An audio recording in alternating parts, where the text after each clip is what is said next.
આજે 3 ઓગસ્ટ 2026 સોમવારના દિવસે આજના ચિંતનમાં તમામ સંતો હરિભક્તોને મારા સાષ્ટાંગ પ્રણામ. જય સ્વામિનારાયણ. આજનું ચિંતન નંદ સંતોના કીર્તનો, મર્મ અને રહસ્ય. અક્ષરના વાસી વાલો આવ્યા અવની પર. નવખંડ ધરતીમાં સ્વામી છતરાયા ચાલી રાજ. અક્ષરના વાસી વાલો આવ્યા અવની પર. દેવનો દેવ વાલો ધામના ધામી. પ્રગટ પ્રભુનું નામ સહજાનંદ સ્વામી રાજ. અક્ષરના વાસી વાલો આવ્યા અવની પર. પ્રેમ સખી પ્રેમાનંદ સ્વામીનો સત્સંગ આપણે કરી રહ્યા છીએ, જેમણે મહારાજનો મહિમા પોતાની કલમ અને કંઠ દ્વારા ગાયો છે.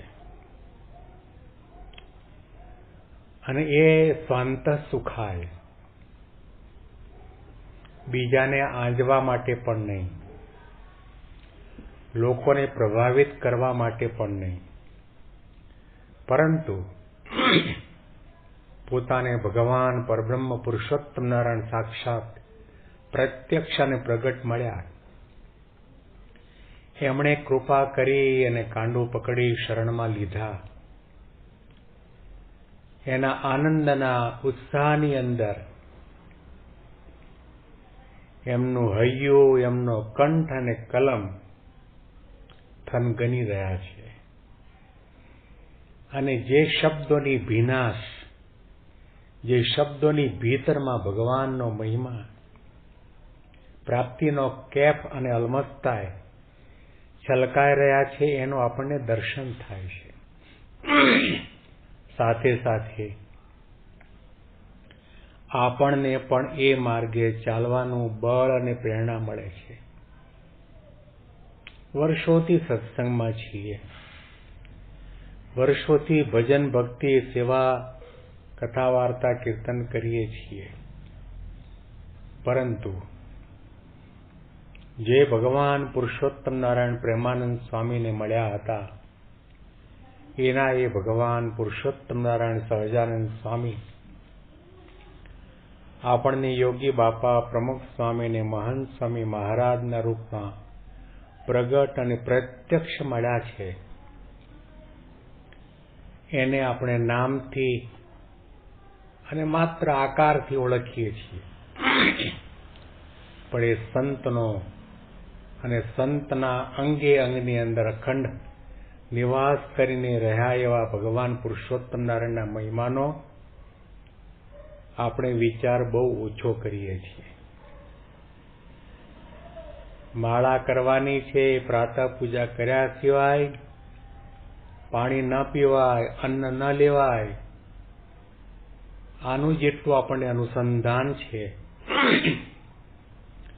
એનાથી અનંત અનંત ગણું અનુસંધાન, વિચાર, મનન અને ચિંતન આપણને કોની પ્રાપ્તિ થઈ છે, કોણે કૃપા કરીને આપણું કાંડું પકડ્યું છે, એ ભગવાન અને સંત શું તત્વ છે, એનો આધ્યાત્મિક રીતે મહિમા વિચારવા માટેનો આપણી પાસે સમય નથી, અથવા તો એ દિશામાં આપણે કદમ માંડ્યા નથી.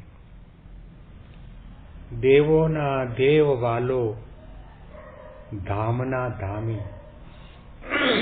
પ્રગટ પ્રભુનું નામ સહજાનંદ સ્વામી રાજ. અક્ષરના વાસી વાલો આવ્યા અવની પર. અનંત અનંત કોટી દેવતાઓ છે,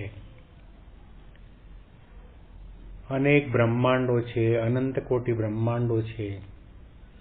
તમામ બ્રહ્માંડોની અંદર ઘણા ઘણા અનંતની સંખ્યામાં દેવો, દેવતાઓ, દેવીઓ ઋષિ મુનિઓ, સાધુ, સંતો, મહાપુરુષો, આચાર્યો ઘણું છે, પણ એનાથી પર અને એ સૌના આરાધ્ય ઉપાસ્ય દેવ કોઈ પણ હોય તો મારા ઈષ્ટદેવ સહજાનંદ સ્વામી મહારાજ છે.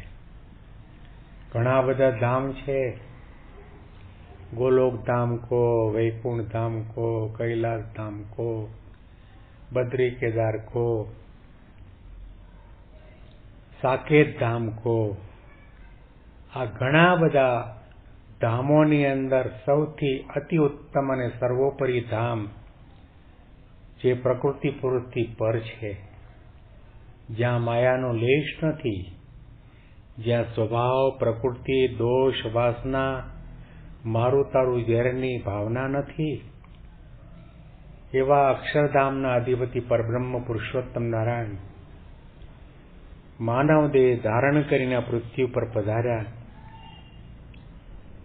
એવા પ્રગટ પ્રભુનું નામ સહજાનંદ સ્વામી મહારાજ છે. મહારાજ પ્રગટ થયા અને ગુજરાતમાં બિરાજમાન થયા તે સમયનો કેવો કપરો કાળ હતો, કેવી વિકટ પરિસ્થિતિ હતી, જ્યાં સાધુ સંતો પરમહંસોને સન્માન નહીં અપમાન થતા, આસુરી તત્વો તાડન કરતા, ગાળો દેતા, હળધૂત કરતા, ગરમ ગરમ ચીપિયાનો વહામાં ડામ દેતા, ભિક્ષા માગવા માટે જાય ત્યારે એમની જોડીમાં ભરેલી ગરોળી નાખતા. આવી પરિસ્થિતિની અંદર પણ પ્રેમાનંદ સ્વામી વગેરે સંતો પરમહંસોને મહારાજનો કેવો મહિમા સમજાયો હશે. આપણને સાનુકૂળતા હોય, આપણે બંગલામાં રહેતા હોય, આપણા બધા સંકલ્પો ભગવાન પૂરા કરતા હોય, નખમાય રોગ ન હોય, બધી જગ્યાએ આદર, સન્માન, સત્કાર અને પુષ્પની માળા પહેરાવતા હોય, એવી પરિસ્થિતિમાં તો આપણે ભગવાનને ભગવાન માનીએ, પણ કપરો કાળ આવે અને એ વખતે હળધૂત થવાતું હોય, તિરસ્કાર થતો હોય, તાડન થતું હોય, એની અંદર પણ મનુષ્યાકારે વિચરતા ભગવાનને ભગવાન તરીકે માનવા અને એનો આનંદ, ઉલ્લાસ, શ્રદ્ધા અને મહિમા સહિત મહિમાનું ગાન કરવું, એમાં સાચું ભક્તપણું છે, સાચું ઉપાસકપણું છે, સાચું સાધુપણું છે. એમાં પ્રાપ્તિનો કેપ છે, મસ્તી છે, અલમસ્તાઈ છે. દેવના દેવ વાલો ધામના ધામી, દેવના દેવ વાલો ધામના ધામી, પ્રગટ પ્રભુનું નામ, પ્રગટ પ્રભુનું નામ, સહજાનંદ સ્વામી રાજ, અક્ષરના વાસી વાલો આવ્યા અવની પર. એ સહજાનંદ સ્વામી મહારાજ મારા ઉપાસ્ય દેવ છે, આરાધ્ય દેવ છે, મારા માટે ભગવાન છે. આવી પ્રકારે મહિમાનું ગાન થાય, એનું મનન થાય, એનું ચિંતન થાય અને એ પ્રાપ્તિ આપણને પ્રતિદિમાં પરિવર્તિત થઈ જાય, ત્યાર પછી અનંત કોટી બ્રહ્માંડના વિષય સુખ છે ખારા ઝેર જેવા થઈ જાય. આપણું મન 24 કલાકે ભગવાનની મૂર્તિમાં રમમાણ રહ્યા કરે. આ મહિમાનો વિચાર હંમેશના માટે આપણે કરતા રહીએ. આપણને સાધુના રૂપની અંદર ભગવાન સહજાનંદ સ્વામી મહારાજની પ્રાપ્તિ થઈ છે.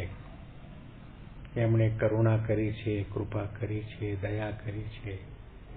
આપણી પાત્રતા, કુપાત્રતા, યોગ્યતા, અયોગ્યતા, જ્ઞાતિ, જાતિ, ઉંમર કંઈ પણ જોયા સિવાય આપણને પોતાના શરણમાં લીધા છે.